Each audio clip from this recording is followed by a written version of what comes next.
Hello friends, welcome back to our YouTube channel GK with मी।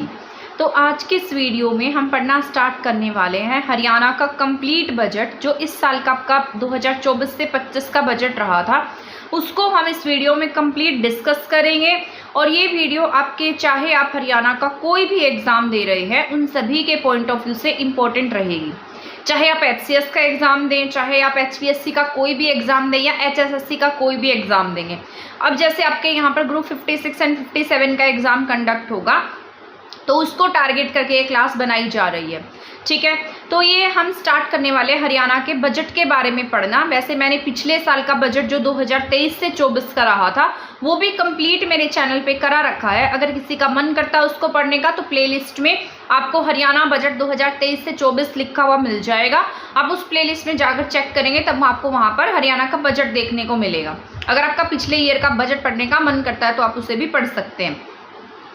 लेकिन अब ये जो, वैसे आपका ये जो बजट आया था ऑफिशियल 50+ पेजेस का था, इसको मैंने अपने शॉर्ट नोट्स के थ्रू सारा इंपॉर्टेंट जो है वो सारा इस वीडियो में नोट किया है। इसमें आपका कोई भी पॉइंट नहीं रहेगा।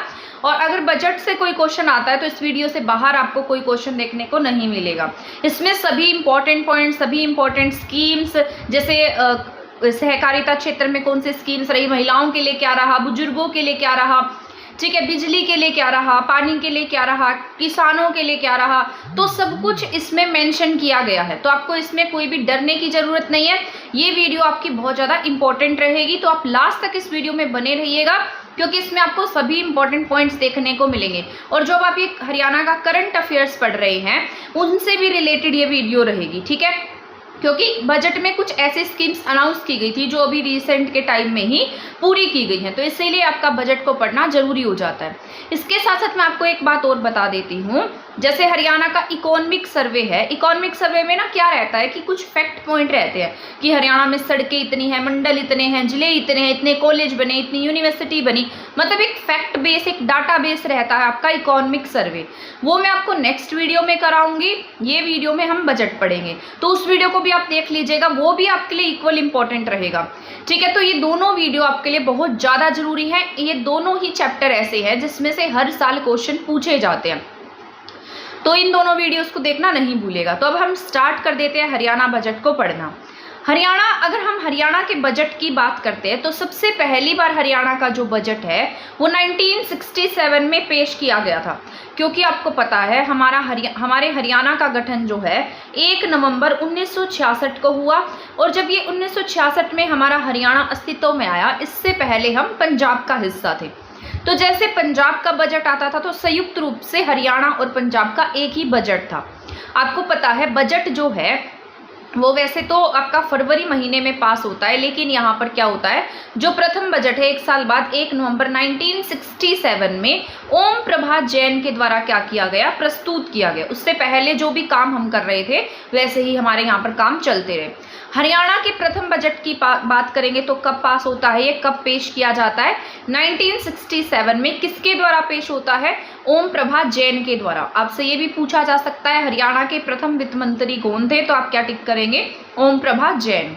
अगर हम ओम प्रभात जैन की बात करते हैं, तो हरियाणा प्रदेश की प्रथम वित्त मंत्री रहे। कैथल सीट से 4 बार क्या रहे, विधायक रहे। इनका बजट लगभग 1.5 घंटे का था। कितने घंटे का बजट था इनका, 1.5 घंटे का बजट था। और किस पर बेस था पहला बजट हमारा, एग्रीकल्चर पर या कृषि पर बेस था। क्योंकि आपको पता है जैसे जब हमारा देश आज़ाद हुआ था 1947 में, तब भी हमारा देश जो है वो किस पर बेस था, एग्रीकल्चर पर बेस था। आपको पता है, आप कभी ना कभी इकोनॉमिक्स में अपने सेक्टर्स पढ़े होंगे, primary sector, secondary sector, tertiary sector. तो हम प्राइमरी सेक्टर में सबसे ज़्यादा आगे थे, यानी कि जो हमारा कृषि का क्षेत्र है वो हमारा ज़्यादा विकसित क्षेत्र था। बहुत ज़्यादा लोग कृषि से जुड़े हुए थे। ठीक है, तो यहाँ पर 1967 में भी आपको पता है हरियाणा वैसे भी कृषि के क्षेत्र में आगे है। किसानों के लिए, कृषि के लिए क्या रहा, ये फोकस्ड रहा था। तो आपसे पूछा जा सकता है पहला बजट किस पर फोकस था, तो एग्रीकल्चर पर फोकस था। अभी मैंने आपको क्या क्या पढ़ाया, प्रथम बजट 1967 में पास होता है, ओम प्रभात जैन जी के द्वारा पास किया जाता है। ओम प्रभात जैन हमारे हरियाणा के प्रथम वित्त मंत्री थे। पहला बजट जो है वो 1.5 घंटे का रहता है। और पहला बजट किस पर फोकस रहता है, कृषि पर फोकस रहता है। ठीक है, आ गया यहाँ तक का समझ में जितना मैंने आपको बताया है। अब हम इस बार के बजट के बारे में मेन पॉइंट्स पढ़ लेते हैं जो हमारे इम्पोर्टेंट है। इसमें मैंने अभी इसे थ्योरी की फॉर्म में लिखा है, बाद में इसको डेटा की फॉर्म में भी लिखा है ताकि आपको इसमें कोई कंफ्यूजन क्रिएट ना हो। पहले हम इसे थ्योरी की फॉर्म में पढ़ेंगे, उसके बाद जितने इंपॉर्टेंट पॉइंट्स है उसको मैंने डेटा की फॉर्म में, फैक्ट की फॉर्म में लिख दिया है, तो वो भी हम पढ़ने वाले हैं। ठीक है, तो अगर आपसे पूछा जाए इस बार कितने करोड़ का बजट पास किया गया था, तो इस बार जो है हरियाणा के सीएम मनोहर लाल खट्टर ने वित्तीय वर्ष 2024 से 25 के लिए इसे पेश किया था, जिसमें 1.89 लाख करोड़ रुपए का क्या था, प्रावधान किया गया। तो कितने करोड़ का बजट पास होता है, 1.89 लाख करोड़ रुपए का बजट पास होता है।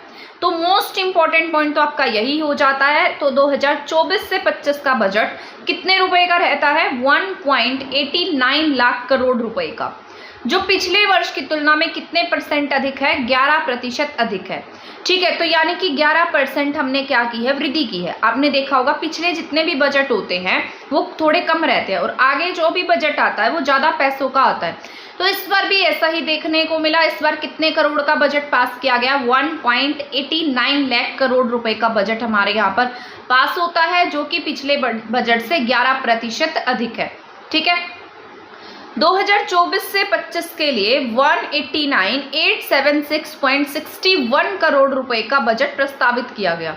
तो कितने रुपए का बजट प्रस्तावित हुआ, 189,876.61। इसको याद रखना है, 1 फिर 89 फिर 876 फिर पॉइंट फिर 61। ठीक है, इतने करोड़ रुपए का क्या होता है, बजट प्रस्तावित होता है। तो ये डेटा जो है ये आपको भूलना नहीं है, ये एग्जैक्ट आपके एग्जाम में भी पूछा जा सकता है। तो इसको अगर आप 3-4 बार रीड कर लेंगे तो एग्जाम में ऑप्शन देखते ही आप इसे टिक कर देंगे, लास्ट में 61 आएगा। ठीक है, 189,876.61। ठीक है, इसको 2-3 बार बोलेंगे तो आपको याद हो जाएगा।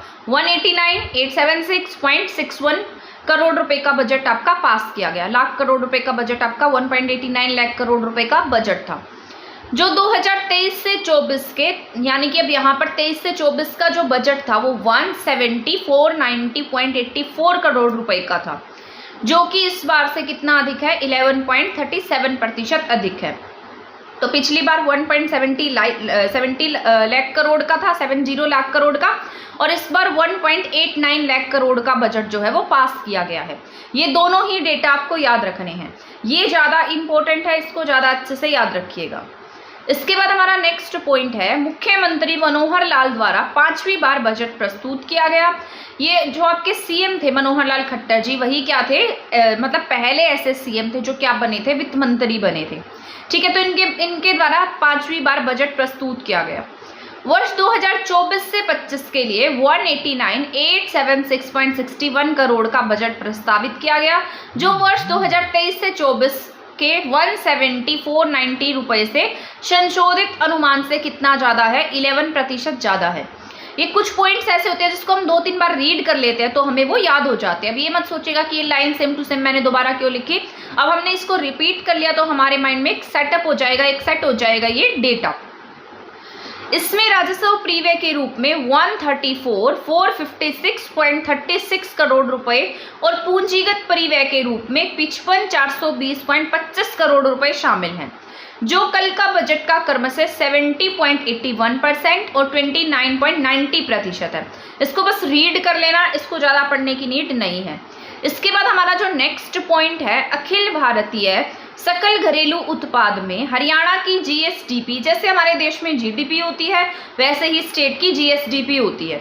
ठीक है, तो हमारी जो जीएसडीपी है, ऐसा लिखा गया है कि जो हमारा जो सेंटर लेवल है उस पर जो जीडीपी है उससे कितनी ज़्यादा है, मतलब उससे हमारी जीडीपी क्या है, ज़्यादा है। तो 2014 से 15 में हम 3.5% से बढ़ाकर हमने कितनी कर दी है, 3.7% कर दी है। 0.2% हमने क्या की है, जीएसडीपी को बढ़ाया है। तो ये याद रखना है कितनी है, 3.7। कई बार एग्जाम में क्या आ जाता है, एज इट इज डेटा पूछ लिया जाता है, तो ये आपको याद रखना है। 2014 से 15 में 3.5% से बढ़ाकर हमने कितने का अनुमान रखा है, 3.7% का। हरियाणा के हरियाणा, क्योंकि ना यहाँ पर जो ये डेटा लिखा है ये 1 साल पहले का होता है, तो इसीलिए यहाँ पर 2023 से 24 देखने को आपको मिल रहा है। ठीक है, तो हरियाणा के सकल राज्य घरेलू उत्पाद वर्ष 2023 से 24 में 8% की वृद्धि अनुमानित है।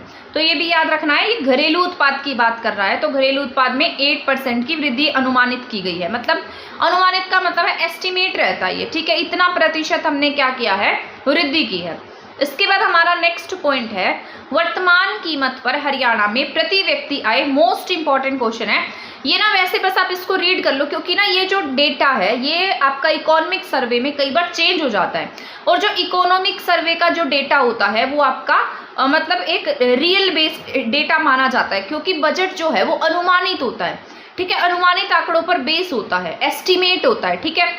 लेकिन जो आपका इकोनॉमिक सर्वे है वो आपका फैक्ट बेस रहता है, और वही आंकड़े आपको पेपर में देखने को मिलते हैं। तो इसको बस आप रीड कीजिएगा, क्योंकि इकोनॉमिक सर्वे में मैं ये डेटा आपको फिर से पढ़ाऊंगी प्रति व्यक्ति आय वाला, ठीक है। बट यहाँ पर भी आप एक बार रीड कर लें, ऐसा जरूरी नहीं है कि चेंज होगा, बट कई बार ऐसा देखने को मिलता है कि इकोनॉमिक सर्वे में बजट से थोड़ा सा माइनर चेंज करके डेटा वहाँ पर दिया जाता है। तो यहाँ पर प्रति व्यक्ति आय की बात हो रही है, तो 2014 से 15 में हमारी प्रति व्यक्ति आय कितनी थी, 1,47,382 रुपये थी, जो 2023 से 24 में कितनी कर दी गई है, 3,25,795 रुपये का अनुमान किया गया है, जो कि 121% की वृद्धि है। इसके बाद हमारा नेक्स्ट पॉइंट है, ये भी आपका इम्पोर्टेंट है, 2023 से 24 में वर्तमान मूल्यों पर, क्योंकि ना ये 2023 से 24 का डेटा यहाँ मैंने इसलिए लिखा है क्योंकि जो अब आपका डेटा है वो कैसा है, एस्टीमेट वाला है, इसीलिए इससे एक साल पहले का लिखा जाता है। अगर आपने पहले वाला बजट पढ़ा होगा तब आपने पढ़ा होगा, जब आप 2023 से 24 का बजट पढ़ रहे होंगे तो यहाँ पर आपको 2022 से 23 देखने को मिलेगा, क्योंकि यहाँ पर एक साल पहले का जो डेटा होता है वही लिखा जाता है, क्योंकि इस बार जो है हम एस्टिमेट लेकर चलते हैं, तो इस बार का डेटा अगले वाले बजट में ऐड ऑन हो जाएगा। तो 2023 से 24 में वर्तमान मूल्यों पर सकल राज्य मूल्य वर्धित में द्वितीय क्षेत्र की हिस्सेदारी 29.3% अनुमानित है। वर्ष 2023 से 24 में तृतीय क्षेत्र की हिस्सेदारी बढ़कर 52.6% और प्राइमरी सेक्टर्स में कितनी हो गई है, 18.1%। तो ये तीनों सेक्टर्स यहाँ पर लिखे गए हैं। यहाँ पर किसकी बात हो रही है, वर्तमान मूल्यों की बात हो रही है। सकल राज्य मूल्य वर्धित में सेकेंडरी स्टेज होती है, सेकेंडरी क्षेत्र है, ठीक है, वहाँ पर कितनी है, 29.3% अनुमानित है। तृतीय क्षेत्र में 52.6% और प्राइमरी क्षेत्र में 18.1% है। और बात किसकी हो रही है यहाँ पर, सकल राज्य मूल्य वर्धित की। इसके बाद यहाँ पर नेक्स्ट पॉइंट है, 2023 से 24 में प्राथमिक द्वितीयक तृतीयक क्षेत्रों में 8.6%, 6.3%, 13.8% की वृद्धि का अनुमान है। तो ये दोनों अलग बातें हैं, यहाँ पर किसकी बात है, वर्तमान मूल्यों की बात है, सकल राज्य की बात है, ठीक है। तो ये कितना कितना योगदान दे रहे हैं, 29.3% का योगदान है, 29.3% का योगदान है सेकेंडरी स्टेज में। फर्स्ट वाले में कितना, 18.1% और सेकंड में 52.6% है। लेकिन बढ़ोतरी कितनी क्रमशः होने की संभावना है, 8.6%, प्राइमरी सेक्टर में, सेकेंडरी में 6.3% और टर्शरी में 13.8%, ठीक है। इसके बाद ये आपका इंपॉर्टेंट पॉइंट है, राजकोषीय मानक। राजकोषीय मानक क्या होता है, राजकोषीय घाटा। राजकोषीय घाटा क्या है, हमारे राज्य की जितने व्यय हैं और हमारे राज्य की स्वयं की कितनी आय है, कितने व्यय हुए, और मतलब यहाँ पर ये जो पॉइंट है इसका मतलब ये है कि हमारे राज्य की जितनी आय है और जितनी व्यय हुई है, मतलब हमारी आय कितनी है खुद के स्रोत से और हमारे खुद के स्रोत से खर्चे कितने हैं, उन दोनों का जो भी डिफरेंस होता है वो क्या कहलाता है, घाटा कहलाता है। घाटा कब कहेंगे हम उसे, जब हमारे जो खर्चे हैं वो हमारी आय से क्या होने लगते हैं, ज़्यादा होने लगते हैं, तब हम उसे राजकोषीय घाटा कहते हैं। इसमें कोई भी ऋण शामिल नहीं किया जा रहा, यानी कि हमने बाहर से कितना ऋण लिया, कितने लोन्स लिए, वो हम इसमें काउंट नहीं करते हैं। तो राजकोषीय घाटे में क्या आता है, राज्य की व्यय और राज्य के आय। राजकोषीय घाटा कब कहेंगे, जब हमारे खर्चे हमारी आय से ज़्यादा होने लगते हैं, तो तब हम उसे क्या कह देते हैं, राजकोषीय घाटा बोलते हैं। संशोधित अनुमान 2023 से 24 में राजकोषीय घाटे को जीएसडीपी के 3% की अनुमेय सीमा के मुकाबले जीएसडीपी के 2.80% पर सीमित किया गया है। यहाँ पर इसका मतलब ये है कि जो 2023 से 24 में हमारा राजकीय घाटा था वो 3% हमने अनुमानित किया था। ये एक तरीके का अनुमानित होता है कि हमें अब इतना कर लेंगे, हम अब इतना कर लेंगे। अगर हम पिछली बार 3% पे थे तो इस बार हम कितना लेकर आएंगे, 2.80%, 80% पर इस साल हम लेकर आएंगे, ठीक है, राजकोषीय घाटे को। तो ये एस्टीमेट होता है और इसका कोई मतलब एक तरीके से पूरा का पूरा ये जो डेटा है वो नेक्स्ट टारगेट के लिए होता है, नेक्स्ट ईयर के टारगेट के लिए होता है। तो संशोधित अनुमान 2023 से 24 में राजकोषीय घाटे को जीएसडीपी के 3% की अनुमेय सीमा के मुकाबले कितने करने का टारगेट रखा है, 2.80 पर रखने का टारगेट रखा है।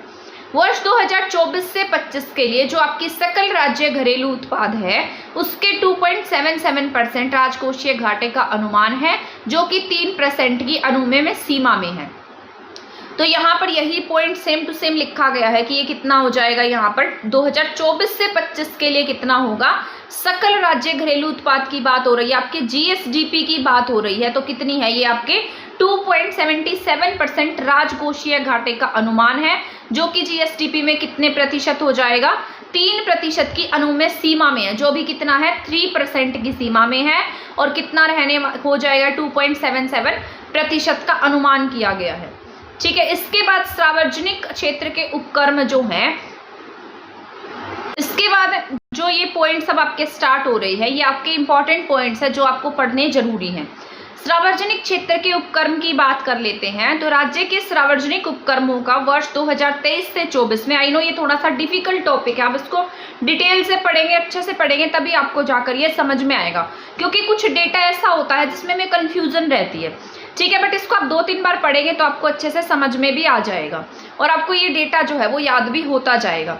सार्वजनिक क्षेत्र के उपक्रम, राज्य के सार्वजनिक उपक्रमों का वर्ष 2023 से 24 में कारोबार 79,907 करोड़ रुपए रहने का अनुमान है, जो कि पिछले वर्ष से कितना ज़्यादा है, 11.94% ज़्यादा है।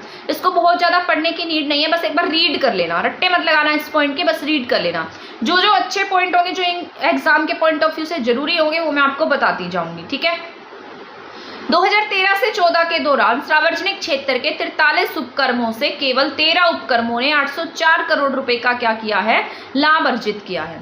2022 से 23 के दौरान लाभ कमाने वाले सार्वजनिक क्षेत्र के उपक्रमों की संख्या कितनी हो गई है, 20 हो गई है, जिनका कुल लाभ 1767 करोड़ रुपए रहा, और इस तरह उसमें 963 करोड़ रुपए की वृद्धि हुई। पहले कितने उपक्रम थे इनके पास, 13 उपक्रम थे, अब कितने हैं, 20 उपक्रम हैं। पहले कितने करोड़ का लाभ अर्जित किया, 804 करोड़ का, और अब कितने करोड़ की वृद्धि की है, 963 करोड़ की वृद्धि की है, और लाभ कितना हुआ है, 1767 इनको लाभ हुआ है। आई होप आपको ये पॉइंट समझ आया होगा। इसके बाद यहाँ से जितने पॉइंट स्टार्ट होंगे ना, वो सारे इंपॉर्टेंट पॉइंट रहने वाले हैं। इसमें कहीं ना कहीं आपको स्कीम्स देखने को मिलेंगी, कहीं ना कहीं आपको डेटा देखने को मिलेगा। तो ये जितने भी पॉइंट्स हैं यहाँ से जो स्टार्ट हो रहे हैं, वो सारे इंपॉर्टेंट हैं। अगर हम अन्नदाता किसान की बात करते हैं तो 2023 से 24 में कृषि उत्पादन कितने प्रतिशत बढ़ा है, 8.1% बढ़ा है। मोस्ट इंपॉर्टेंट पॉइंट है, 23 से 24 में जो कृषि का प्रोडक्शन था वो कितना बढ़ गया, 8.1% बढ़ा है। 3 वर्षों में सरकार ने न्यूनतम एमएसपी पर 4 फसलों की क्या की है, खरीद की है। तो 3 वर्षों में क्या किया सरकार ने, जो हमारा न्यूनतम मूल्य था, एमएसपी था, उस पर क्या किया, 4 फसलें जो हैं उसकी खरीद की, ठीक है।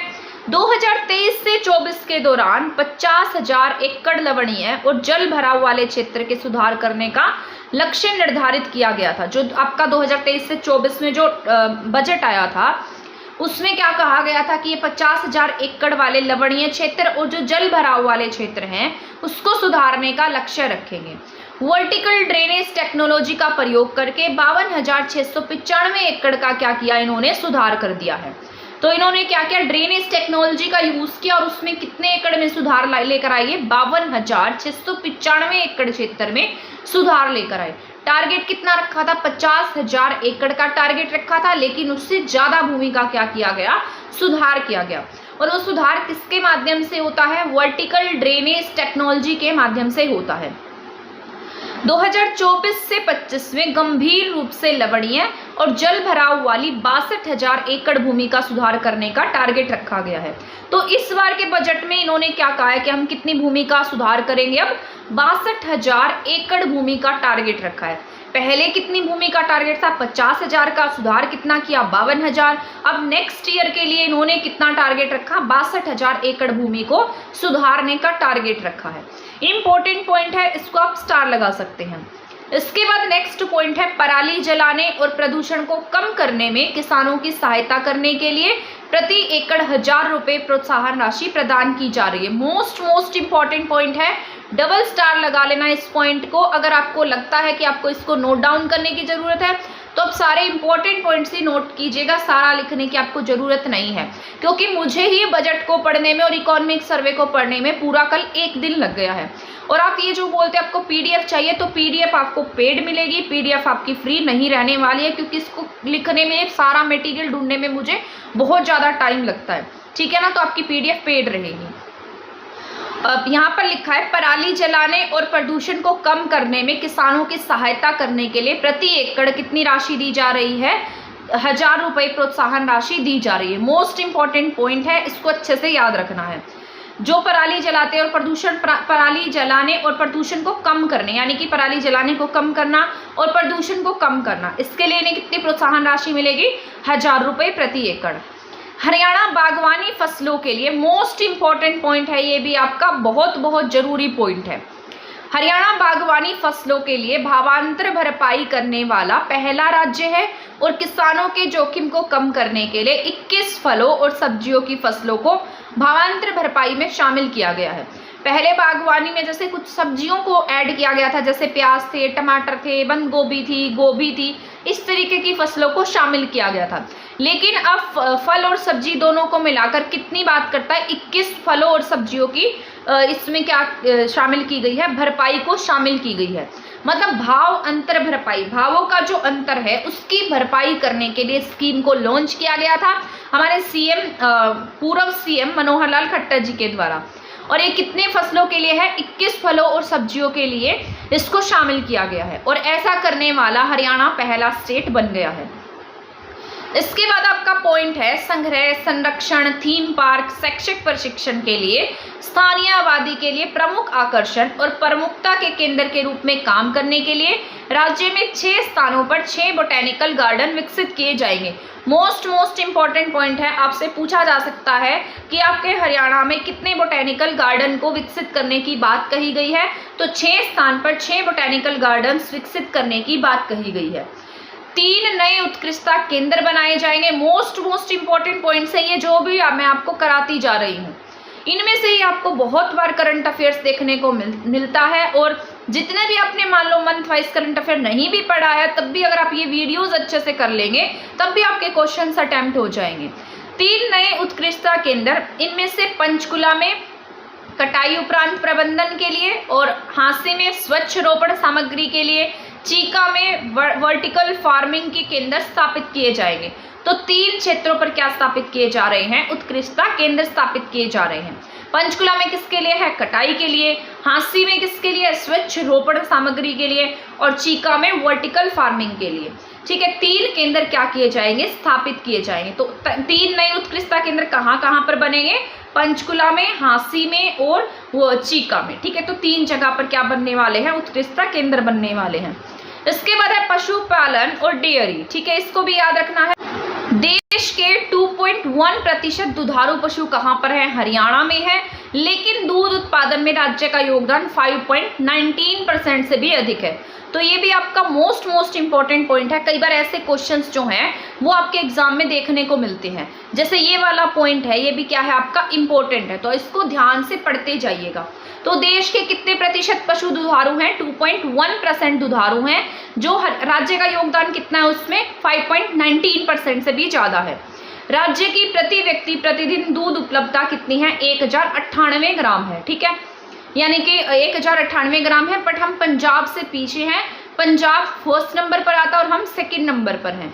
जो राष्ट्रीय प्रति व्यक्ति प्रतिदिन औसत दूध उपलब्धता 459 ग्राम का लगभग 2.4 गुना है। तो इसको आपको अच्छे से याद रखना है। इसके बाद है 8 नई राजकीय पशु अस्पताल, 18 नए राजकीय पशु औषधालय खोलने की क्या की गई है? घोषणा की गई है। ये इंपॉर्टेंट है आपका, ये जो लाइन है ना ये आपकी मोस्ट इंपॉर्टेंट है, इसको आपको अच्छे से याद रखना है। कितने एकड़ भूमि? 4000 एकड़ भूमि में क्या क्या स्थापित किया जाएगा? मत्स्य और झींगा पालन। कितने एकड़ भूमि पर होगा? 4000 एकड़ पर क्या होने जा रहा है? मत्स्य और झींगा पालन। ठीक है, डबल स्टार लगा लो, इंपॉर्टेंट पॉइंट है। कितने एकड़ भूमि की बात कर रहा है? 4000 एकड़ भूमि की, मत्स्य और क्या है यहाँ पर? झींगा पालन है। इसके बाद हमारा नेक्स्ट पॉइंट है, ये सारे के सारे पॉइंट्स जो बता रही हूँ सारे इंपॉर्टेंट है। गरीब और अंत्योदय वृद्धावस्था सम्मान भत्ता और संबंधित पेंशन अब बढ़ाकर 3000 रुपये प्रति माह कर दी गई है। ये वित्त वर्ष 2024 से 25 में बढ़ाकर कितने करोड़ में डिवाइडेड है? 10,971 करोड़ का बजट इसके लिए प्रावधान किया गया है। जो कुल व्यय बजट का कितने प्रतिशत है? 5.78% है। तो बहुत बड़ी बात हो जाती है, कितने करोड़ का बजट ज़्यादा जाता है यहाँ पेंशन में?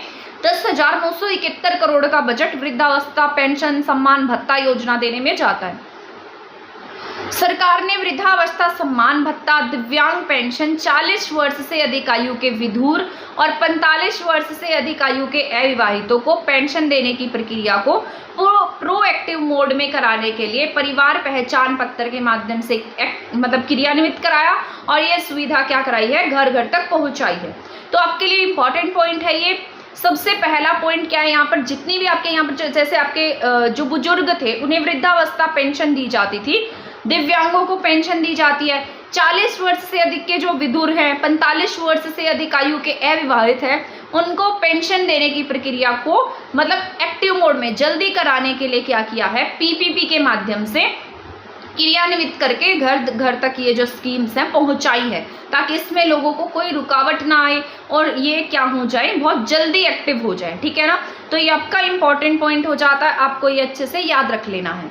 इसके बाद अगले 3 महीनों में प्रोएक्टिव पेंशन प्रावधान को अन्य योजनाओं जैसे कि विधवा और निराश्रित महिलाएं, 40 वर्ष से अधिक आयु के विधुरों की पेंशन, 45 वर्ष से अधिक अविवाहितों की पेंशन, जो बच्चे निराश्रित हैं उनको वित्तीय सहायता देना, स्कूल ना जाने वाले दिव्यांग बच्चों को वित्तीय सहायता की स्कीम्स का इसमें क्या किया गया है?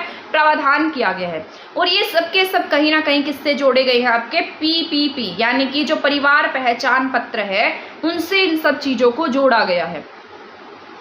इसके बाद हमारा नेक्स्ट पॉइंट है सहकारिता। ये भी आपका जरूरी है, तो इसको भी अच्छे से पढ़ना है। वित्त वर्ष 2024 से 25 में 500 नए सीएम पैक्स स्थापित करने की घोषणा की गई है। सीएम पैक्स से ग्रामीण क्षेत्रों में समृद्धि के नए द्वार खुलेंगे, सहकारी आंदोलन को फलने फूलने का मौका मिलेगा। प्राइमरी कृषि ऋण समितियां, जो पैक्स होता है, प्राइमरी एग्रीकल्चर जो ऋण है उसके माध्यम से किसानों को क्या दिए जाते हैं? ऋण दिए जाते हैं। जो पैक्स होते हैं वो क्या देते हैं? ऋण देने का काम करते हैं। 30 सितंबर 2023 तक के लिए फसली ऋण पर 31 मई 2024 तक मूलधन का भुगतान करने और ब्याज और जुर्माने को माफ करने की क्या की गई? घोषणा की गई। इसके लिए क्या होना जरूरी है? मेरी फसल मेरा ब्यौरा पर जो किसान है उसका रजिस्ट्रेशन होना अनिवार्य है। ठीक है, तो ये इंपॉर्टेंट था। इसके लिए जो मूलधन वगैरह का भुगतान था, जो ब्याज थे, जुर्माने थे, वो सब क्या कर दिए गए? माफ कर दिए गए। कब से कब तक? 30 सितंबर 2023 से 31 मई 2024 तक। ये वाला जो है पॉइंट आपका मोस्ट इंपॉर्टेंट पॉइंट है, इसको अच्छे से याद रखना है। ठीक है, रादौर में हल्दी तेल पैकिंग लाइन के साथ प्रतिदिन 3 मीट्रिक टन क्षमता का नया आधुनिक हल्दी संयंत्र स्थापित किया जाएगा। तो रादौर यमुनानगर में क्या होगा? हल्दी तेल पैकिंग लाइन के साथ प्रतिदिन 3 मीट्रिक टन क्षमता का नया हल्दी संयंत्र लगने जा रहा है। तो आपसे पूछा जाए कि हल्दी संयंत्र कहाँ पर स्थापित किया गया है, तो आप क्या टिक करेंगे? रादौर यमुनानगर में। अगर हम यमुनानगर की SC रिजर्व सीट ऑफ विधानसभा की बात करते हैं तो वो कौन सी है? सढौरा है। ठीक है, इसके बाद हमारा नेक्स्ट पॉइंट है भारत सरकार की मेगा फूड पार्क स्कीम के तहत औद्योगिक मॉडल टाउनशिप IMT रोहतक में एक मेगा फूड पार्क क्या किया जाएगा? स्थापित किया जा रहा है। तो ये भी आपका मोस्ट इम्पॉर्टेंट है, तो इसको भी आपको डबल स्टार लगाना है। भारत सरकार की कौन सी स्कीम है? मेगा फूड पार्क स्कीम है। इसके तहत आपके जो रोहतक है उसमें क्या बनने जा रहा है? मेगा फूड पार्क बनने जा रहा है। गरीब परिवारों के 6 से 60 वर्ष की आयु के सदस्य की मृत्यु होने पर सहायता के लिए कौन सी स्कीम लॉन्च की गई है? दयालु योजना को शुरू किया गया है। इसमें क्या होना चाहिए, और इसके साथ साथ जो मतलब फैमिली आईडी है उसमें जो भी गरीब परिवार हैं जिनकी भी आय 1,80,000 से कम है, उनका उत्थान करने के लिए सरकार ने कौन सी स्कीम लागू की है, अंत्योदय परिवार उत्थान योजना। इसका मतलब ये है कि जो भी 1,80,000 से कम की इनकम वाली श्रेणी में आते हैं उनका क्या करना है, उनकी आय को 1,80 तक लेकर आने का क्या है, हरियाणा सरकार का टारगेट है। हरियाणा कृषि उद्योग निगम द्वारा हरित स्टोर खुदरा दुकानों की पहल की गई थी। ये मैं आपको हरित स्टोर वगैरह सारा पढ़ाऊंगी जब मैं आपको हरियाणा की इकोनॉमी पढ़ाऊंगी कंप्लीट डिटेल से, जैसे HFC क्या है, ठीक है, हैफेड क्या है, ये सब जब हम पढ़ेंगे तब हम इसके बारे में जानेंगे, ठीक है। हरियाणा खादी बोर्ड क्या है, तो ये हरित स्टोर उसी की पहल थी। तो कृषि उद्योग निगम के द्वारा हरित स्टोर खुदरा दुकानों की पहल की गई। वर्तमान में 1050 खुदरा दुकानें खोली गई हैं। वर्ष 2024 से 25 में, ठीक है, तो वर्ष 2024 से 25 में 1000 नए और हरित स्टोर खोले जाएंगे। तो पहले कितने ऑलरेडी 1050 है, लेकिन अब इस बजट में कितने और प्रस्तावित कर दिए हैं, 1000 बजट को और प्रस्तावित किया गया है। हरियाणा अंत्योदय परिवार परिवहन योजना, जिसको हैप्पी स्कीम के नाम से भी जाना जाता है, इसमें परिवारों को हरियाणा रोडवेज की बसों में सालाना 1000 किलोमीटर तक की फ्री यात्रा का लाभ दिया जाएगा। तो हैप्पी कार्ड वगैरह का भी जो आयोजन है वो हमारे CM के द्वारा किया गया था, करनाल से स्कीम को लागू किया गया था, जो हैप्पी कार्ड वितरित किए गए थे, ठीक है। इसमें क्या था, 1000 किलोमीटर तक की यात्रा क्या कर सकेंगे, ये फ्री कर सकेंगे। इस योजना के तहत मुफ्त यात्रा का लाभ 1,80,000 रुपए तक की वार्षिक आय वाले 22.89 लाख परिवारों को मिलेगा। लाभार्थियों को हरियाणा रोडवेज की बसों में मुफ्त यात्रा करने के लिए ई-टिकट प्रणाली के माध्यम से एक स्मार्ट कार्ड जारी किया जाएगा। और इस योजना पर कितने करोड़ रुपए का बजट दिया गया है, 600 करोड़ रुपए का बजट दिया गया है। इसके बाद इम्पोर्टेंट पॉइंट है चिरायु आयुष्मान भारत प्रधानमंत्री जन आरोग्य योजना। मोस्ट इम्पोर्टेंट है। अभी हाल ही में हरियाणा में जो पिछले साल TGT का एग्जाम हुआ था उसमें इस स्कीम से बहुत सारे क्वेश्चंस आए थे। तो आप ये स्कीम्स जितनी भी हैं उनको पढ़कर जाइएगा। HSSC हो चाहे HPSC हो चाहे सेंट्रल गवर्नमेंट हो, इन स्कीम से भर भर के क्वेश्चन पूछती है, तो स्कीम्स आपको जरूर पता होनी चाहिए। तो ये क्या है, चिरायु आयुष्मान भारत प्रधानमंत्री जन आरोग्य योजना, ठीक है। इसका लाभ क्या होगा, नवंबर 2024 में गरीबी रेखा से नीचे के परिवारों को प्रदान किया गया जिनकी आय कितनी थी, 1.80 लाख से कम थी।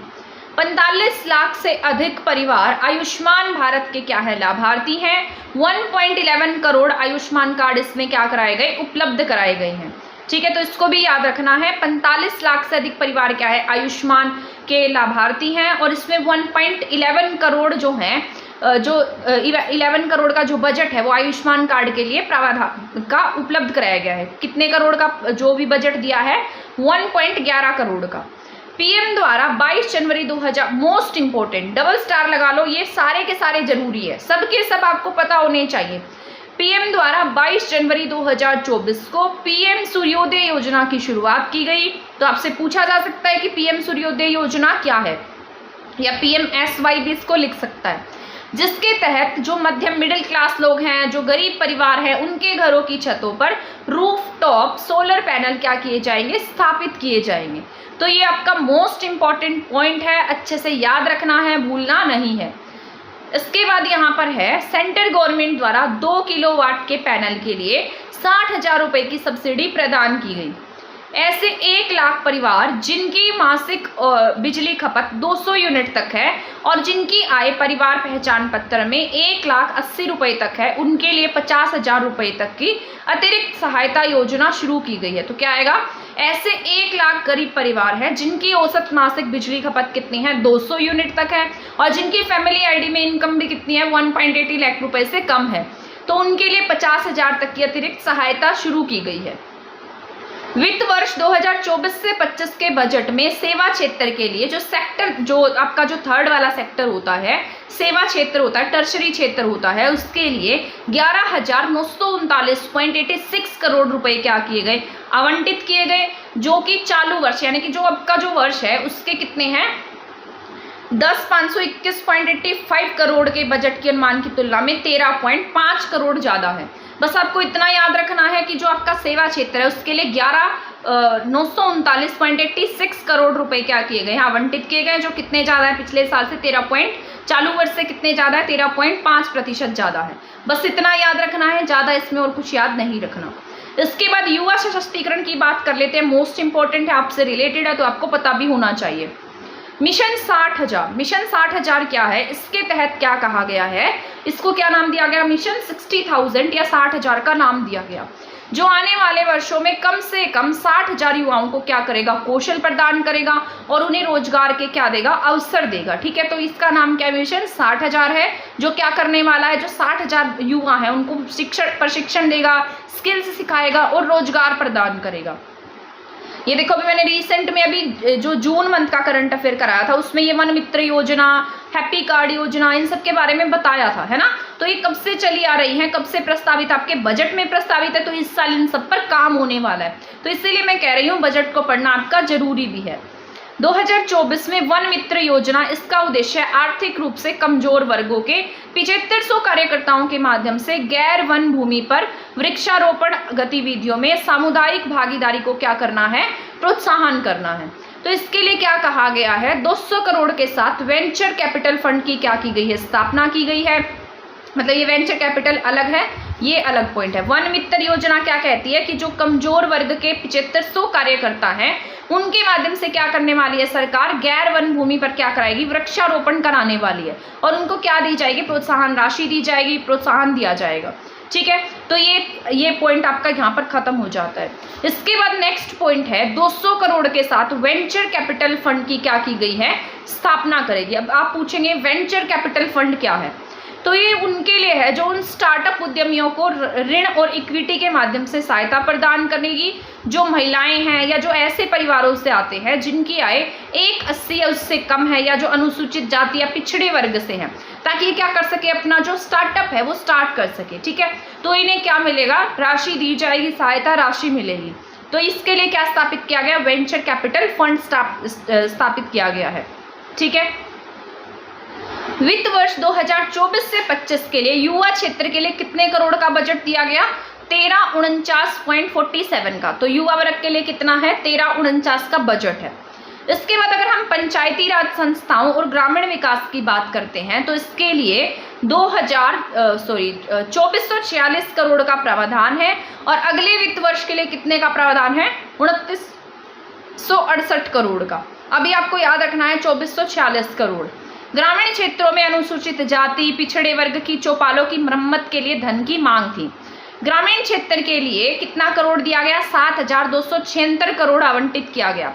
तो ग्रामीण क्षेत्रों में जो भी मतलब चौपाल है या फिर जो भी एरिया है गांव का, कुछ मरम्मत कार्य जो बाकी रह गए थे उन सबको करने के लिए कितना ऋण दिया गया, मतलब कितना बजट पास किया गया, 7,276 करोड़ का बजट। ठीक है, 2024 से 25 में अपशिष्ट प्रबंधन की संस्थागत प्रणाली का उन सभी ग्राम पंचायतों में विस्तार करने की घोषणा है जिनकी आबादी कितनी है, 7500 से अधिक है।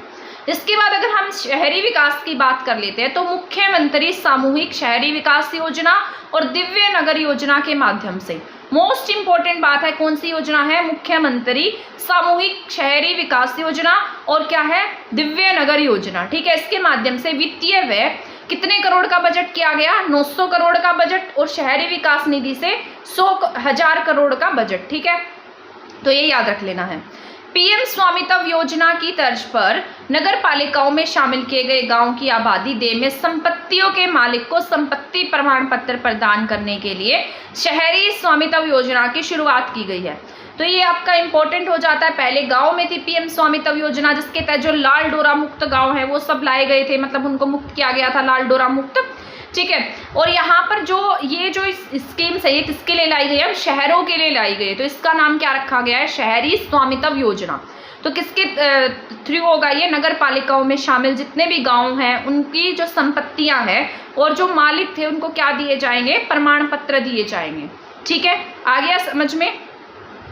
इसके बाद दिव्य नगर योजना के तहत राज्य के सभी बड़े शहर 500 से 1000 व्यक्तियों तक की क्षमता वाले सभागारों का निर्माण का प्रस्ताव करती है। ये इंपॉर्टेंट पॉइंट है जिस पर मैंने इंपॉर्टेंट लिखा भी है, तो आपको इसको अच्छे से याद रखना है।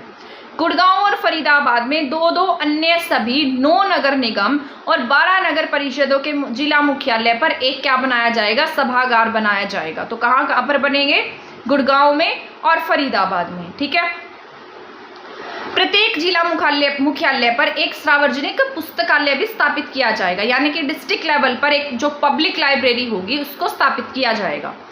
इसके बाद नेक्स्ट पॉइंट है, सूचना, जनसंपर्क, भाषा और संस्कृति विभाग और शहरी स्थानीय निकाय विभाग द्वारा स्थानीय नगर पालिका के सहयोग से सार्वजनिक पुस्तकालय की स्थापना का क्या किया जाएगा, काम किया जाएगा। तो इसीलिए क्या हो जाता है, ये आपका इंपॉर्टेंट हो जाता है, ठीक है। इसके बाद यहाँ पर है, ये इंपॉर्टेंट पॉइंट है, अच्छे से याद रखना है। भारी विकास शुल्क या विवादों का समाधान योजना क्या की गई है, शुरू की गई है। 31 जनवरी 2024 तक 2666 करोड़ की राशि जमा हुई। योजना को कब तक बढ़ाने की घोषणा की गई है, 30 सितंबर 2024 तक। अब ये पॉइंट है ना, ये भी आपको याद रखने हैं। अब ये सारे के सारे इंपॉर्टेंट रहने वाले हैं। महानगर विकास प्राधिकरण की स्थापना की शुरुआत 2017 में गुड़गांव में की गई और 3 अन्य प्राधिकरण बनाए गए हैं। तो महानगर प्राधिकरण की शुरुआत कहाँ से होती है, गुड़गांव से शुरुआत होती है। तो ये इंपॉर्टेंट पॉइंट हो जाता है, कहाँ से शुरुआत होती है इसकी, 2017 में शुरू होता है महानगर विकास प्राधिकरण। 2017 में कहाँ से शुरू होता है, गुड़गांव से, ठीक है।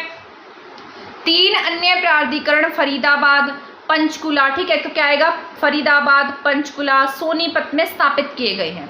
हिसार महानगर विकास प्राधिकरण की स्थापना क्या है, प्रक्रिया अधीन है। तो ये सारा इंपॉर्टेंट है। महानगर विकास प्राधिकरण की स्थापना की शुरुआत 2017 में गुड़गांव से, 3 अन्य प्राधिकरण फरीदाबाद, पंचकुला और सोनीपत में स्थापित किए जाएंगे।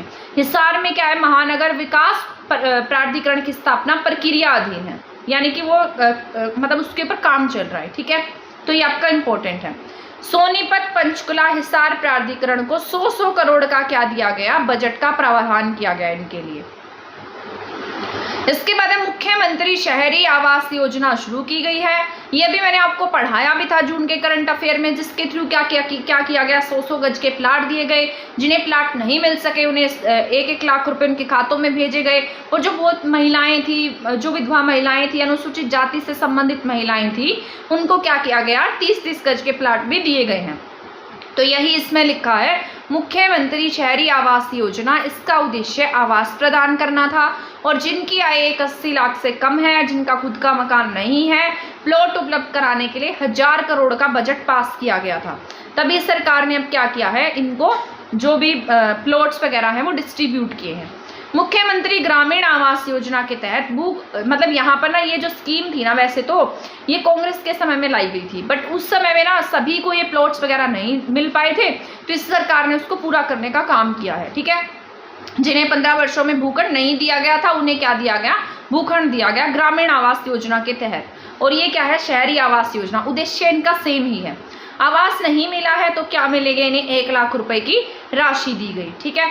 इसके बाद अब ये जितने भी पॉइंट हैं ये सारे मैंने फैक्ट की फॉर्म में लिखे हैं। अब इसको हम रिवाइज करते जाएंगे और जो जो पॉइंट हम वहाँ नहीं पढ़ पाए थे उसको यहाँ पर पढ़ लेंगे, ठीक है।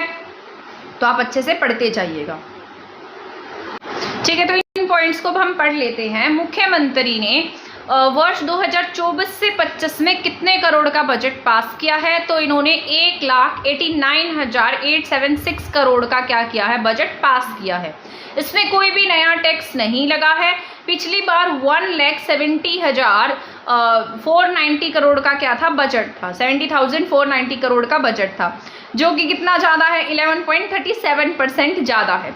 हरियाणा की जीडीपी की बात करें तो 8% है, अभी मैंने बढ़ाया था आपको, जो कि इंडिया की जीडीपी, और इंडिया की जीडीपी कितनी है, 7.3% है। तो ये याद रखना है, हरियाणा की जीडीपी 8% है, इंडिया की जीडीपी 7.3% है। अब यहाँ पर जो पैसे हैं वो हमारे यहाँ पर कहाँ से आते हैं, तो सेंटर से हमारे पास में कितना टैक्स है, 7.04% आया है। बस इसको रीड करना है, ज़्यादा इसमें अपना माथा नहीं खपाना है, क्योंकि ये डेटा जो है वो कम ही पूछा जाता है एग्जाम में। बस इसको एक बार रीड कर लेना। सेंटर शेयर अंडर अदर ग्रेंट्स से कितना पैसा आता है, 5.02% पैसा आता है स्टेट के पास। हमारे पास उधार का कितना पैसा है, 35% है। लोन से हम 26% पैसा लिए हैं। खाद्यान्न से 7.39%। और ये मतलब ना स्टेट के पास में जो पैसा आ रहा है, जैसे अब हमारा स्टेट है, स्टेट कहाँ कहाँ से कमाई कर रहा है वो सब पॉइंट यहाँ पर लिखे हैं, ठीक है। तो उधार 35% है, लोन से 26% पैसा स्टेट के पास आ रहा है, खाद्यान्न से 7.39% है, नाबार्ड से और एनसीआरपीबी से 1.18 है, भारत सरकार से लोन हमने 0.58 लिया है और अदर से 0.18 है। बस इसको रीड करना है, ज़्यादा इसके रट्टे नहीं लगाने। और राज्य का खुद का अपना कितना पैसा है, टैक्स रिवेन्यू से 44% है, SGST 19% है, वेट 6.97% है, स्टेट एक्साइज की बात करते हैं तो 6.68 है, स्टाम्प्स और रजिस्ट्रीज से 7.97, टैक्सेस ऑन व्हीकल्स 2.85% और दूसरों से 0.37% है। और जो नॉन टैक्स रिवेन्यू है इसकी बात करेंगे तो 4.48% है, ट्रांसपोर्ट से 0.79, शहरी विकास से 0.95, खान और भू विज्ञान से 0.50, लोन इंटरेस्ट 1.09, एजुकेशन 0.37, अदर्स दूसरों से 1.118 और दूसरी रिसिपेंट्स जो रह गई 2.95। तो ये पैसा जो है ये स्टेट के पास आता है, इन सभी क्षेत्रों से पैसा आता है, ठीक है। तो अगर आपको याद करना है तो आप इतना ही याद कर सकते हैं। नॉन टैक्स रिवेन्यू से कितना पैसा है, 4.48 है, अदर रेसिपेंट से 2.95 है, और आपको अगर याद करना है तो आप याद कर सकते हैं टैक्स रिवेन्यू स्टेट का खुद का 44.64 है और यहाँ सेंटर से 7.04% है, शेयर ऑफ सेंटर टैक्स, ठीक है। तो ये वाला याद रख लेना आप, इसके साथ साथ नॉन टैक्स वाला और अदर रेसिपेंट्स वाला। अब यहाँ पर जो पैसा है वो जाता कहाँ है, मतलब अगर आए है तो व्यय भी तो है, खर्चे भी तो है, पैसा जाए भी तो गा, है ना। तो सोशल सर्विसेज में हम कितना पैसा लगाते हैं, 31.05, सोशल सामाजिक कार्यों में 31% पैसा लगता है। इकोनॉमिक सर्विसेज की बात करते हैं तो 23% पैसा है, जो हमारे कर्जे हैं वो 31% है। इसके बाद जनरल सर्विसेज में 14% है। एग्रीकल्चर के लिए अगर हम बजट, अब यहाँ पर ये सारे पॉइंट जो है ये खत्म हो गए हैं, ये यहाँ पर पैसा जाने की बात हो रही थी, ठीक है, कि जो पैसा है वो कहाँ जा रहा है, हमारे स्टेट का पैसा कहाँ जाता है। इसके बाद अगर हम एग्रीकल्चर की बात करते हैं तो एग्रीकल्चर पर इस बार 6120 करोड़ का बजट जो है वो दिया गया है। एनवायरनमेंट की बात करते हैं तो 654 करोड़ का बजट है। एजुकेशन, स्पोर्ट्स, आर्ट, कल्चर पर 21,766 का बजट पास किया गया है। 21,766 रुपये का बजट एजुकेशन पर, स्पोर्ट्स पर, आर्ट्स और कल्चर पर। हेल्थ, मेडिकल, फैमिली वेलफेयर पर 10,438 करोड़ का बजट है। ये इंपॉर्टेंट पॉइंट है, इसको आपको ध्यान से पढ़ लेना है क्योंकि ये एग्जाम में पूछ लिए जाते हैं। तो एग्रीकल्चर पर कितना बजट है, 6,120। अगर एनवायरनमेंट की बात करते हैं तो 654, एजुकेशन, स्पोर्ट्स, आर्ट, कल्चर की बात करते हैं तो 21,766, हेल्थ, मेडिकल, फैमिली वेलफेयर की बात करते हैं तो 10,438, एनर्जी की बात करते हैं तो 7,062, सोशल जस्टिस और ये women child development, SC/BC boards की बात करते हैं तो 13,889, 79, पंचायतों पर 7,277 रुपये, ठीक है। ये आपका बजट है, आपको याद रखना है। एग्रीकल्चर पर 6,120, एनवायरनमेंट पर 654, एजुकेशन पर, स्पोर्ट्स पर, आर्ट कल्चर पर 21,766, हेल्थ पर, मेडिकल फैसिलिटीज़ पर 10,438, एनर्जी पर 7,062, सोशल जस्टिस पर 13,889, पंचायत पर 7,277, ठीक है। इसके बाद अब ये जो पॉइंट है ये सारे इंपॉर्टेंट पॉइंट मैंने लिखे हैं। गुड़गांव में क्या बनने वाला है, हेली हब बनने वाला है। नूह और यमुनानगर, रोहतक में क्या बनेंगी, 3 जो डिस्ट्रिक्ट है वहाँ पर हवाई पट्टी बनेगी। कहाँ कहाँ पर, नूह में, यमुनानगर में और रोहतक में। जो कलाकार हैं, शिल्पकार हैं, कारीगर हैं, उनके लिए सितंबर महीने में हर साल क्या होगा, एक मेले का आयोजन किया जाएगा। और ये किसके द्वारा होगा, एक भारत श्रेष्ठ भारत के तहत राज्यों के राज्य दिवस मनाए जाएंगे। अलग पॉइंट है, क्या मनाए जाएंगे, एक भारत श्रेष्ठ भारत के तहत हमारे जितने भी स्टेट्स हैं उनके राज्य दिवस मनाए जाएंगे, ठीक है। ये इंपॉर्टेंट है। 2494 यानी कि लगभग 2500 तालाबों का क्या होगा, सुधार होने वाला है।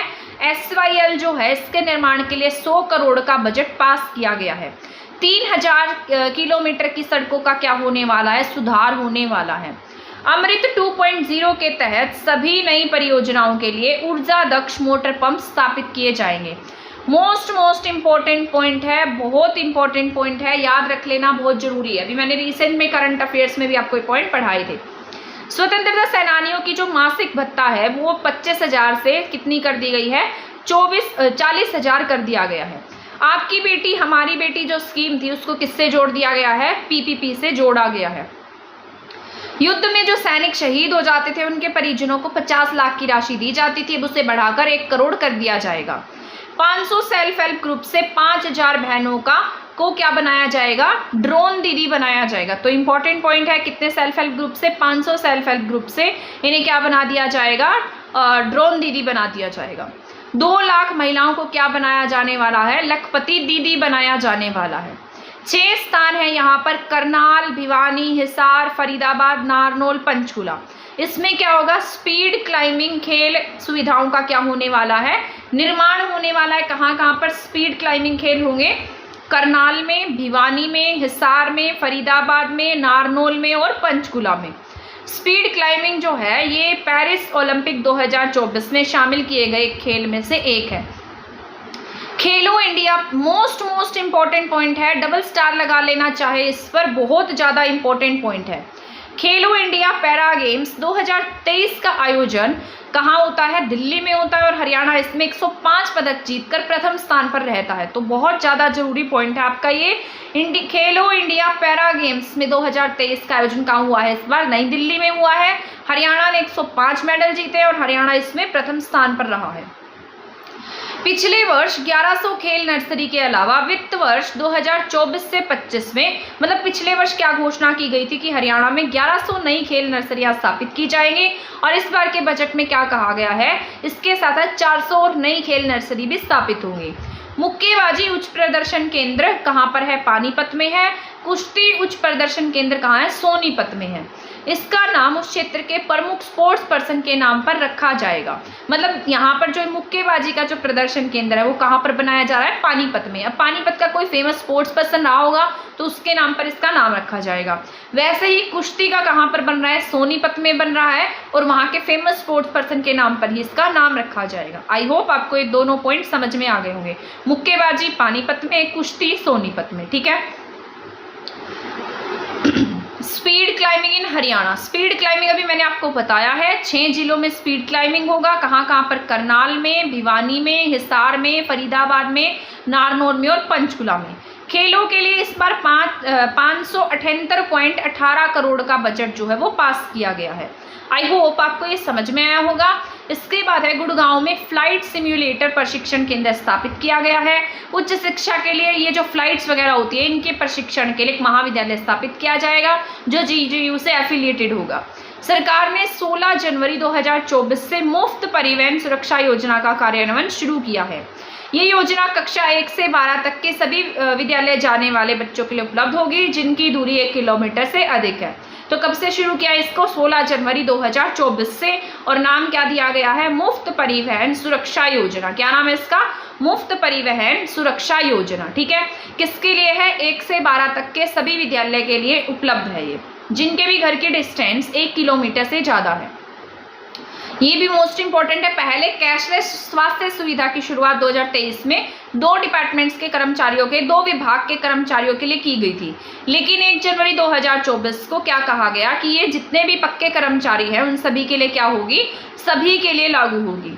चिरायु आयुष्मान योजना का लाभ 1.80 लाख से 3 लाख तक की आय वाले परिवारों को दिया जाता था और अब इस आय सीमा को बढ़ाकर कितना कर दिया है, 3 लाख से 6 लाख रुपए तक कर दिया है।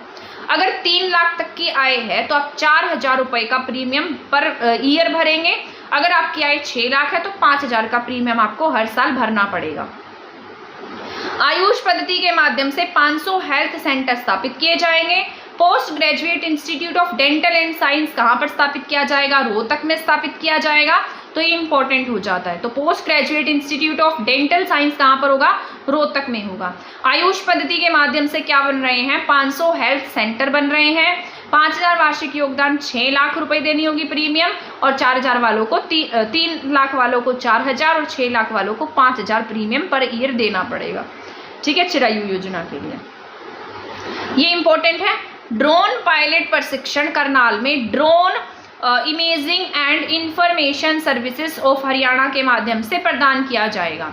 तो जो प्रशिक्षण है वो किसके माध्यम से होगा, दृश्य के माध्यम से होगा, जिसका नाम है drone drone imaging and information service. ठीक है, पानीपत में तीज महोत्सव के दौरान प्रत्येक मुख्यालय पर साझा बाजार की स्थापना करने की घोषणा की गई। अब ये साझा बाजार क्या है, मतलब कहाँ से किया गया, पानीपत से। ठीक है, क्या है ये, एक बाजार है जो सेल्फ हेल्प ग्रुप्स को, जो सेल्फ हेल्प ग्रुप होते हैं वो क्या करते हैं, अपने खुद के प्रोडक्ट्स बनाते हैं, बट उन्हें बेचना भी होता है, तो उसके लिए सरकार क्या करेगी, उन्हें कैबिन्स या फिर दुकानें उपलब्ध कराएगी ताकि वो अपने सामान का प्रदर्शन कर सके, उन्हें बेच सके।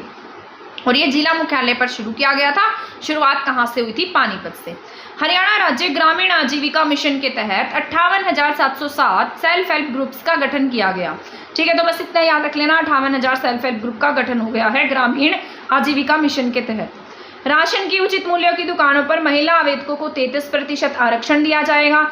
जो एसिड टैक्स वाली महिलाएं हैं, विधवा महिलाएं हैं, उनको प्राथमिकता मिलेगी।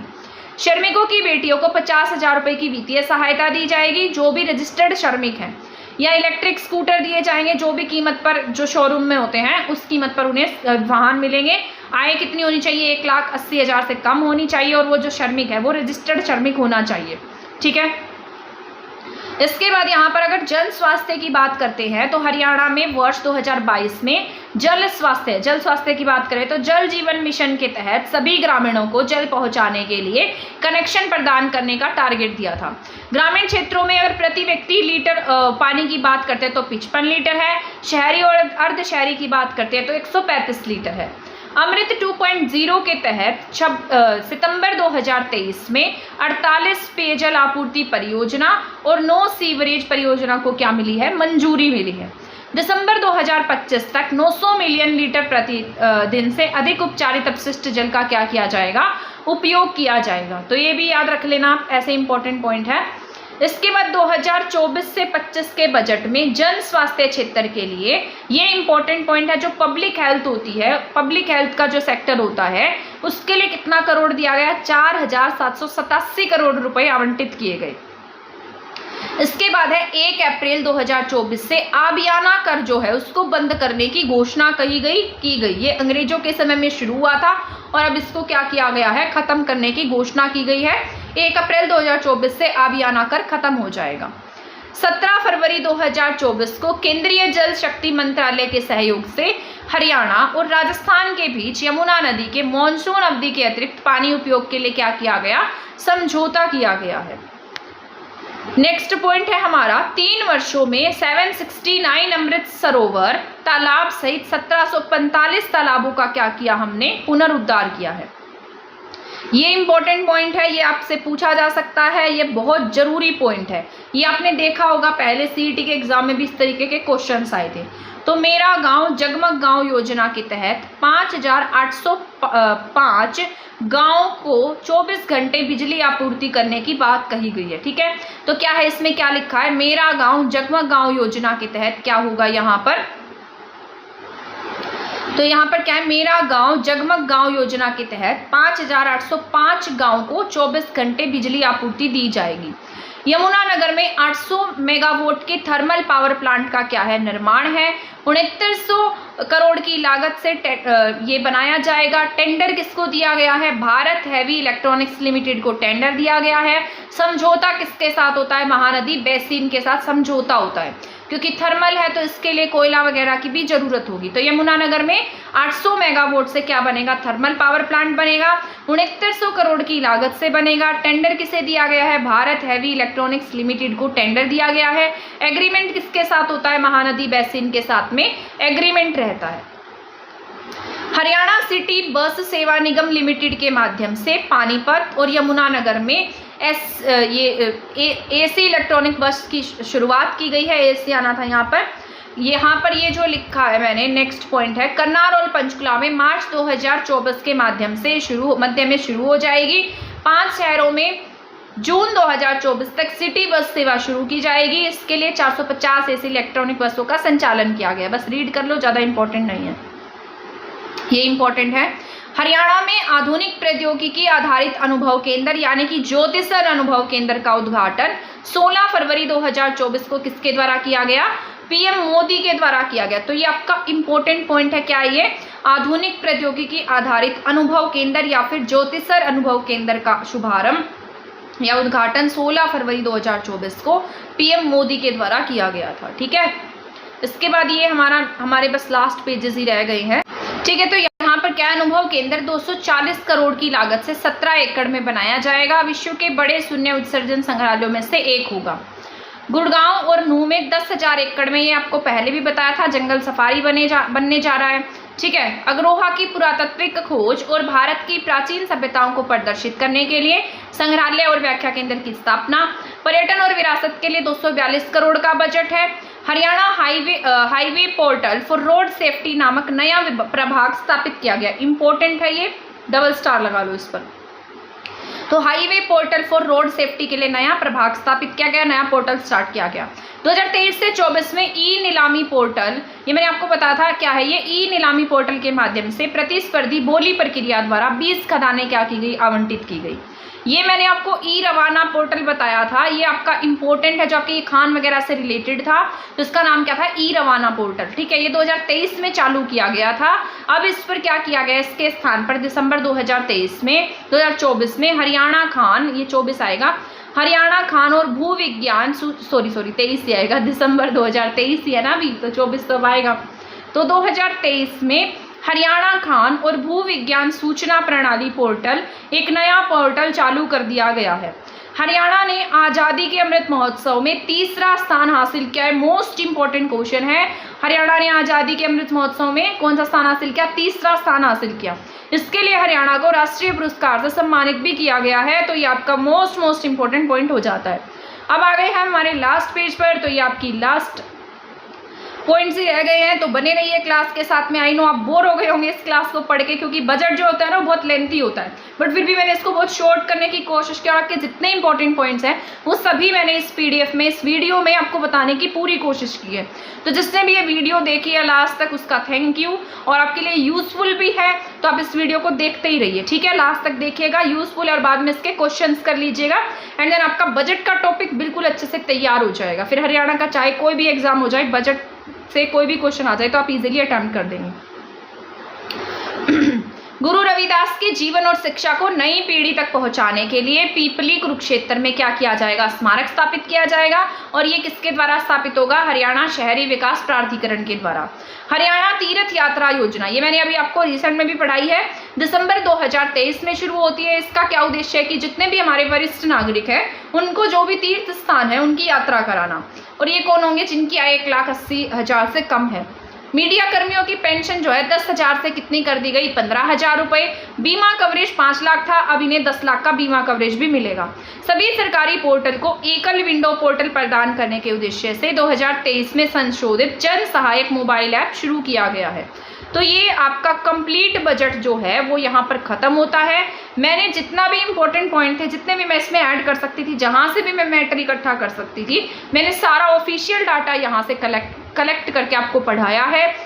ये सारा आपके साइट पर भी दिया गया होगा हरियाणा की, वहाँ से जितना ऑफिशियल डेटा था वो सारा का सारा मैंने इसमें नोट किया है, सारी शॉर्ट फॉर्म्स में लिखा है, इंपॉर्टेंट पॉइंट लिखे हैं। तो ये आपके लिए बहुत यूजफुल रहेगा। आपको इसमें बहुत ज़्यादा माथापच्ची करने की जरूरत अब नहीं पड़ेगी, क्योंकि मैंने इस पर पूरा दिन लगाया है, हरियाणा के बजट पर और हरियाणा के इकोनॉमिक सर्वे पर। इकोनॉमिक सर्वे आपको कल देखने को मिलेगा, आज आप हरियाणा बजट की ही क्लास पढ़ लीजिएगा, आपके लिए इंपॉर्टेंट है। और रोड से डिजास्टर मैनेजमेंट की कंप्लीट मैराथन देखने को मिलेगी, जो पूरा का पूरा उसमें डिजास्टर मैनेजमेंट कवर हो जाएगा और आपकी रिवीजन भी हो जाएगी, क्योंकि आपने पहले भी पढ़ा हुआ होगा। तो उस वीडियो में मैं कंप्लीट डिजास्टर मैनेजमेंट एक ही वीडियो में कराऊंगी, ठीक है ना। तो देख लेना उसको, चाहे 2 घंटे की क्लास हो चाहे 3 घंटे की क्लास हो, तो आप उस क्लास को जरूर देखिएगा, ठीक है। तो मिलेंगे नेक्स्ट वीडियो में, तब तक आप हमारे चैनल के साथ बने रहें। अगर आपने चैनल सब्सक्राइब नहीं किया है तो आप इसे सब्सक्राइब कर लें, वीडियो को शेयर नहीं किया है तो प्लीज़ आप इसे शेयर भी कर दीजिए। तब तक के लिए थैंक यू, धन्यवाद, बाय बाय।